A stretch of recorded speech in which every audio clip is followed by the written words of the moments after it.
All right, this is the place.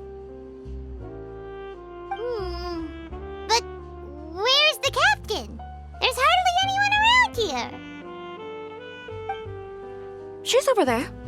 The one with an eye patch reading in front of the newsstand. Oh, her! Paimon could tell there was something different about her. She seems kinda intimidating. Please wait here for a moment. I'll go fetch her. She's working now, so you might not want to get in her way. Working? But isn't she just standing there and reading a novel? Just trust me. Oh, alright, let's see what happens then. Shiori sure is a mysterious person. She claims just to be a fashion designer, but she knows all these powerful people. The court of Fontaine isn't particularly tolerant of visitors from overseas, so it isn't easy for a foreigner to promote their brand here. Even more so in the competitive world of fashion. Even a local like me just trying to make a film has to face all kinds of challenges. So I can only imagine what Shiori has been through to get where she is today. I'm sure that having more connections has definitely worked in her favor. Reading on the job? Detective novel. One main character? No. Multiple. Branching storylines. I see. How's the plot coming along? One of the main characters is about to make a choice that will affect the rest of his life. I'd wager he's going to make the wrong choice. Anyway, to speed things up, there's something I need your help with. You know that doesn't depend on me. It all comes down to what the character chooses. Which is exactly why I'm here to help.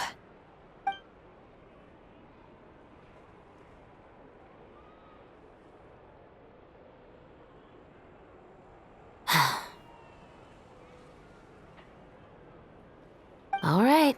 It appears he made the wrong choice in the end. Halt! Huh? What's going on? Hand over whatever you're holding. Oh, it's just a book. I didn't buy anything else. Then I'm sure you wouldn't mind letting me have a look. Excuse me, officer. I don't mind you standing around here, not purchasing anything, but I'd prefer if you didn't disturb my customers. It's bad for business, you know. Don't give me that act. You won't be able to get off so easily either.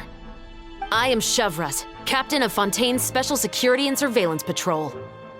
I will say this one last time. Hand over whatever you're holding at once.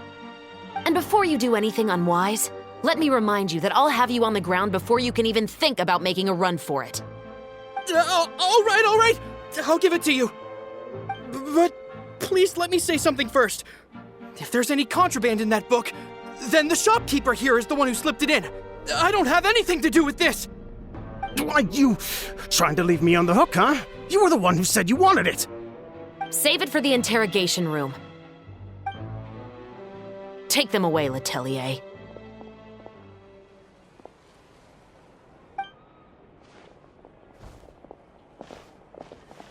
What's going on here? 1 second you're reading a book and the next you're escorting people away. And who are... Oh! Aren't you the traveler who's been all over the papers recently? Shiori, I'm assuming what you wanted to ask me about has to do with them, right? Maybe I can let you in on what's happening then. Now that Vacher has been brought to justice, no new shipments of synth will be made and distributed to sellers. The Fontaine guards have been busy collecting the remaining synths still circulating on the market. Thanks to a tip from our reliable source here, this should be the very last batch. Oh, so you were pretending to read a book in order to catch the bad guys. Oh, Paimon almost forgot to introduce ourselves. Paimon is Paimon, and this is the Traveler and Xavier. Hey, I'm Chevras. You probably already heard me introduce myself, so I won't bother repeating it. Yeah, why didn't you make a move as soon as you had the chance? Were you worried that my intel wasn't accurate? No, I wanted to see if the shopkeeper would turn himself in first. All he had to do was come up to me and say that he didn't know where the synth had come from. If he did that, then I wouldn't have had to press charges on him.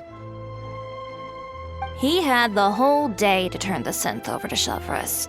But instead, the moment I came up and blocked Chevreuse's line of sight, he took the opportunity to sell it off. Yep, he made the wrong choice, even though the right choice was right there in front of him. But you knew they wouldn't make the right choice. Yeah, I knew. I was just hoping I'd be wrong for once. Enough about that, though. What did you want to ask me about? Oh, you see, it's like this.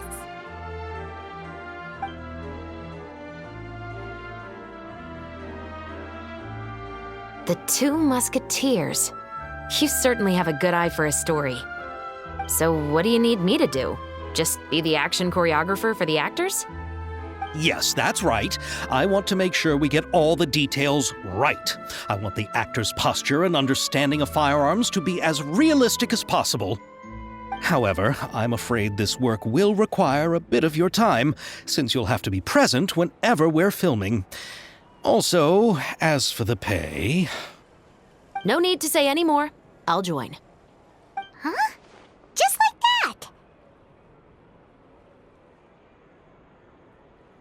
Really?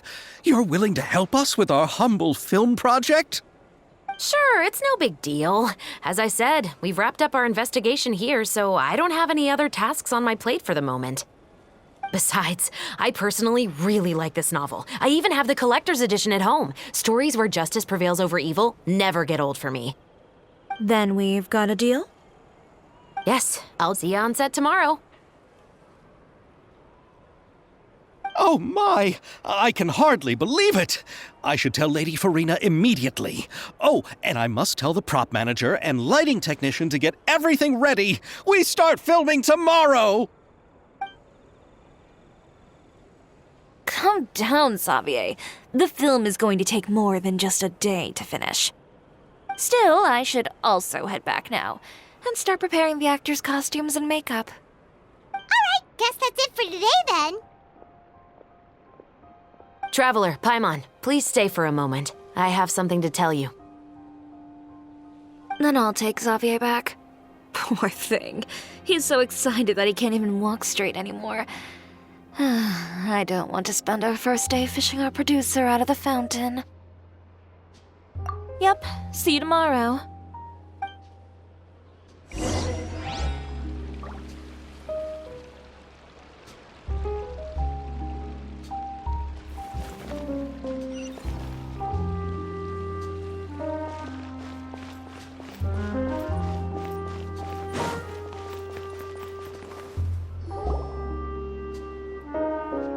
So what did you want to tell us, Chevreuse? Have you read The Two Musketeers? The story is about a pair of children born into the household of a baron and their struggle to survive together and take revenge for their mother. They were raised at the baron's estate, where their mother worked as a maid. The two were illegitimate children that the baron had with the maid, so they were never treated well by anyone. One day, upon returning home, they found their mother had been murdered and left dead on the floor. It was quite evident that the culprits were the other members of the baron's household, who never had any kind words to say to them. However, the baron was able to exert his influence and keep the whole thing under wraps. The mother's death was eventually deemed as a suicide, and there was no chance of bringing her murderers to justice. The two siblings decided to flee and someday avenge their mother. Many years later, members of the baron's family suddenly started turning up dead one after the other, all killed by gunshot. A rainbow rose was found on each of the victims' bodies, being the flower that the kid's mother liked best. The baron believed that the mother's soul had come to take vengeance on him, so he lived in fear each day. But it was actually those two siblings who had fled all those years ago. They relied on each other to survive and trained day and night, eventually becoming adept musketeers. They used all of their abilities to collect evidence and clues before executing their plan and exacting revenge on the baron. Their actions let the truth behind their mother's death be known to all. That's quite an exhilarating story. The Baron got what he deserved for his evil deeds, and justice was able to prevail. It was just the kind of story I enjoy. Oh, so is that why you were so willing to join our crew, Chevraz? You could say it was one of the reasons. Oh, you mean there were other reasons too? I've read the reports about you. Whether it was at the trials or when you lent your hand to resolve our nation's crisis, you've shown that you've got a strong sense of justice, as well as a great mind for deductions. Yes, you're as sharp as I expected. It seems you've experienced many similar situations before. There's been a recent murder case involving muskets. The perpetrator's methods appear to be very similar to what is described in the novel. Huh? Really? But Paimon didn't see anything about that in today's papers. The Marechaussee Phantom hasn't yet released any information to the public because the investigation is currently at a standstill. The murderer is extremely cautious. A murder involving firearms? But not that many people use those in Fontaine, right? Impossible. We perform a routine inspection of our firearms and ammo reserves every day. If one of the weapons had been fired, it would stick out like a sore thumb. Besides, I trust the members of my platoon. However... Well, that's all I can disclose about the case today. Huh? What do you mean? I hope you all can go back and get some shut-eye. You can decide tomorrow whether or not you'd like to join the investigation with me. I'm aware this might not be the ideal time to add more to your plate, but the more capable people we have, the better the chances that justice will prevail. Carrying out investigations isn't actually supposed to be our responsibility. Our job is to apprehend the perpetrators. Finding them is really up to the Marechaussee Phantom. You could say I'm taking part in the investigation out of personal interest. I don't want people to see muskets in a negative way, and also, I'm concerned about the similarity between the crimes and the story. You mean they might be connected somehow? I suspect so. Just to make myself clear, this is not an order, nor is it a deal of any kind. It's a request, nothing more. If you two have any interest in the case after we finish filming tomorrow and are willing to assist me, then I would be most grateful. What do you think, Traveler? Yeah, you're right. Paimon's getting a little tired, too. We've really been hustling all day. You'd better head back and get some rest. It's good to keep a calm mind, especially when you're about to make an important decision. Otherwise, when the moment comes, you might end up like that shopkeeper and not even realize that the right choice is right there in front of you.